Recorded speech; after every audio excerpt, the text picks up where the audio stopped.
சோமாய மங்களாய புதாயஜ குரு சுக்ர சனிப்பியச்ச ராகவே கேதவே நமக. உலகை கட்டி காக்கும் பரமேஸ்வரன் பார்வதியின் திருவருளால் அனைவரும் நலமுடன் வாழ அந்த எல்லாம் வல்ல இறைவனை வணங்கி நேயர்களுக்கு அன்பான வணக்கங்களை தெரிவித்துக் கொள்கின்றேன். இன்றைய பதிவிலே நாம் பார்க்க இருப்பது புரட்டாசி மாதத்திற்கான ராசி பலன்கள். முதலில் கிரகங்களின் நிலைகளை பற்றி பார்க்கலாம். புரட்டாசி மாதம் 1ஆம் தேதி வாக்கிய பஞ்சாங்கத்தின்படி கிரகங்களுடைய நிலைகள். ரிஷப ராசியிலே குரு பகவான் பயணம் செய்து கொண்டிருக்கிறார். மிதுன ராசியிலே செவ்வாய் பகவான் பயணம் செய்து கொண்டிருக்கிறார். சிம்ம ராசியிலே புதன் பகவான் பயணம் செய்து கொண்டிருக்கிறார்.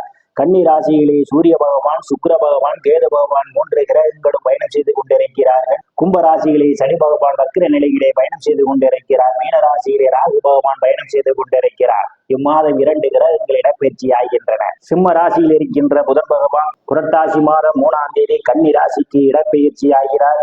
மீண்டும் அவர் புரட்டாசி மாதம் 20ஆம் தேதி துலாம் ராசிக்கு இடப்பெயர்ச்சி ஆகிறார். புரட்டாசி மாதம் 3ஆம் தேதி கன்னி ராசியில் இருக்கின்ற சுக்கிர பகவான் துலாம் ராசிக்கு இடப்பெயர்ச்சி ஆகிறார். மீண்டும் புரட்டாசி மாதம் 28ஆம் தேதி துலாம் ராசியில் இருக்கின்ற சுக்கிர பகவான் விருச்சிக ராசிக்கு இடப்பெயர்ச்சி ஆகிறார். 2 கிரகங்களும் 2 முறை இடப்பெயர்ச்சி ஆகின்றன.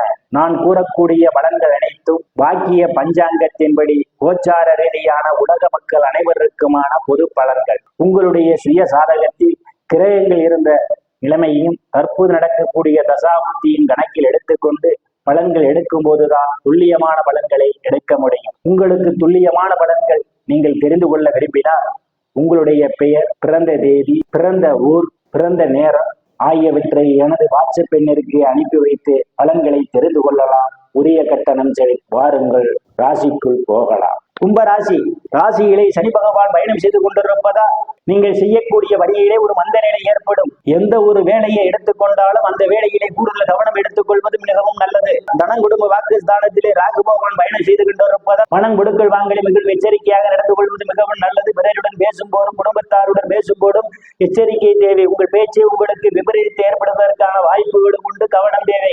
நீங்கள் உண்ணக்கூடிய உணவிலே உங்கள் உடலுக்கு ஏற்றுக்கொள்ளாத உணவுகளை எடுத்துக்கொள்வதை தவிர்த்துக் கொள்வது நல்லது. இல்லையில் உடல் உபாதைகள் ஏற்படுவதற்கான வாய்ப்புகளும் உண்டு. தைரிய வீரியஸ்தானத்திலே எந்தவித கிரகங்களும் இல்லை. தைரிய வீரியஸ்தானத்தை சனி பகவான் பார்வையிடுவதால் தைரியமாக எதிரிகளை வெல்லக்கூடிய ஆற்றல் உண்டு. இளைய சகோதர சகோதரிகள் மூலமாக சிலருக்கு பொருளாதாரம் மேம்படுவதற்கான வாய்ப்புகள் உண்டு. சிறுபுற பயணங்களால் அனுகூலமான பலன்கள் உண்டு. சிலருக்கு கடித போக்குவரத்தான செய்திகள் கிடைப்பதற்கான வாய்ப்புகளும் உண்டு. சுகஸ்தானத்திலே குரு பகவான் பயணம் செய்து கொண்டிருப்பதால் தாயாருடைய அன்பும் ஆதரவும் சிலருக்கு உண்டு. தாயார் பக்க பலமாக உங்களுக்கு இருப்பார். சிலருக்கு பூமி, வீடு, வாகனம் வாங்குவதற்கான யோக அமைப்பில் கூடி வருகின்றது. சிலர் பழைய வாகனத்தை மாற்றி புதிய வாகனம் வாங்குவதற்கான யோக அமைப்பில் கூடி வருகிறது. விவசாயிகளுக்கு புதிய ஒப்பந்தமும் விளைபொருளுக்கு தகுந்த விலையும் கிடைக்கும். ரியல் எஸ்டேட் நடத்துபவர்கள் எல்லாம் கூடுதலான வருவாயை பெறுவதற்கான வாய்ப்புகளும் உண்டு.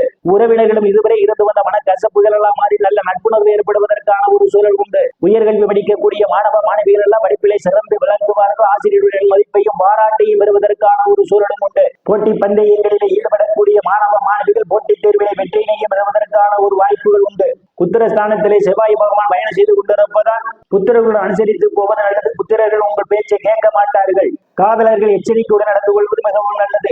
இல்லையில் வம்பு வழக்குகள் வருவதற்கான வாய்ப்புகளும் உண்டு. ருணரோக சத்துரு ஸ்தானத்திலே எந்தவித கிரகங்களும் இல்லை. ருணரோக சத்துரு ஸ்தானாதிபதி சந்திர பகவான் புரட்டாசி மாதம் 1ஆம் தேதி ராசியிலே அவர் பயணம் செய்து கொண்டிருப்பதால் கடன் பிரச்சனையால் சிலருக்கு மன உளைச்சல் ஏற்படுவதற்கான வாய்ப்புகள் உண்டு. உடல் ஆரோக்கியத்தில் கூடுதல் கவனம் எடுத்துக் கொள்வது மிகவும் நல்லது. களத்திர ஸ்தானத்தை சனி பகவான் பார்வையிடுவதால் கணவன் மனைவிடையே ஒருவருக்கு அனுசரித்து போவது நல்லது. இல்லையில் மன வருத்தம் ஏற்படுவதற்கான வாய்ப்புகள் உண்டு. பங்காளியுடன் அனுசரித்து போவது மிகவும் நல்லது. கூட்டு தொழில் செய்பவர்கள் கூட்டாளியுடன் நல்ல நட்புணர்வு ஏற்படுத்திக் கொள்வதே மிகவும் நல்லது. அஷ்டமஸ்தானத்திலே சூரிய பகவான், சுக்கிர பகவான், கேது பகவான் பயணம் செய்து கொண்டிருப்பதாலும் அஷ்டமஸ்தானத்தை குரு பகவான் பார்வையிடுவதாலும் சிலருக்கு திடீர் அதிர்ஷ்டம் தேடி வர காத்துக் கொண்டிருக்கின்றது. எதிர்பாராத நேரங்களில் எதிர்பாராத இடங்களில் இருந்து பண வரவுகள் கிடைப்பதற்கான வாய்ப்புகள் உண்டு. உயில் இன்சூரன்ஸ், கிராச்சுவிட்டி, போனஸ் போன்றவைகளால் சிலர் ஆதாயத்தை பெறுவீர்கள். இருந்த போதிலும் அடுத்த பிரச்சனைகள் தடையிடுவதை தவிர்த்துக் கொள்வது நல்லது. இல்லையில் உங்களுக்கு மன உளைச்சல் ஏற்படுவதற்கான வாய்ப்புகளும் உண்டு.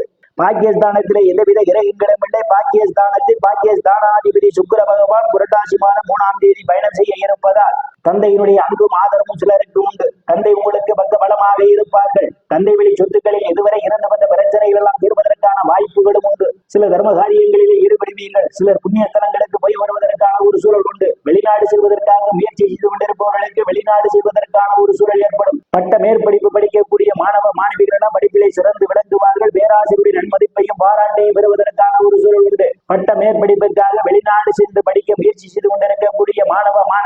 வெளிநாடு சென்று படிப்பதற்கான ஒரு சந்தர்ப்ப சூழ்நிலை உங்களுக்கு தேடி வரும். முன்பின் தெரியாதவர்கள் எல்லாம் உங்களுக்கு உதவிக்கரம் வேண்டுவார்கள். அந்நிய மதத்தினரால் அனுகூலமான பலன்கள் சிலருக்கு தேடி வரும். தொழில் ஸ்தானத்திலே எந்தவித இறைகளுமில்லை. தொழில் ஸ்தானத்தை குரு பகவானும் சனி பகவானும் பார்வையிடுவதால் வேலை தேடுபவர்களுக்கெல்லாம் அவரவர் தகுதிக்கேற்றவாறு வேலைகள் கிடைப்பதற்கான வாய்ப்புகள் உண்டு. ஏற்கனவே பணியில் இருப்பவர்களுக்கு பதவி உயர்வு பாராட்டு கிடைப்பதற்கான ஒரு சூழல் உண்டு. தொழில் செய்பவர்கள் தொழிலிலே கூடுதலான முன்னேற்றத்தை காண முடியும். அரசியல்வாதிகளுக்கு அரசியலில் நல்ல முன்னேற்றமும் உயர் பொறுப்புகளும் தேடி வரும். லாபஸ்தானத்திலே எந்தவித கிரகங்களும் இல்லை. லாபஸ்தானத்தை தைரிய வீரிய ஸ்தானாதிபதியும் தொழில் ஸ்தானாதிபதியுமான செவ்வாய் பகவான் பார்வையிடுவதாலும் லாபஸ்தானாதிபதி சுகஸ்தானத்திலே பயணம் செய்து கொண்டிருப்பதாலும் மூத்த சகோதர சகோதரிகள் மூலமாக சிலருக்கு பொருளாதாரம் மேம்படும். மூத்த சகோதர சகோதரிகள் உங்களுக்கு பக்க பலமாக இருப்பார்கள். நண்பர்களால் உங்களுக்கு அனுகூலமான பலன்கள் உண்டு. விரயஸ்தானத்திலே எந்தவித கிரகங்களும் இல்லை. விரயஸ்தானத்தை குரு பகவான் பார்வையிடுவதால் சிலருக்கு சுப செலவுகள் ஏற்படுவதற்கான வாய்ப்புகள் உண்டு. நேயர்கள் அனைவரும் இறைவனுடைய திருப்பொருளால் அனைத்து செல்வச் செழிப்பும் பெற்று சிறப்புடன் வாழ அந்த எல்லாம் வல்ல இறைவனை வணங்கி நேயர்களை மீண்டும் அடுத்த பதிவில் சந்திக்கும் வரை விடைபெறுவது சோதிடர் இஸ்ராமன். நன்றி, வணக்கம்.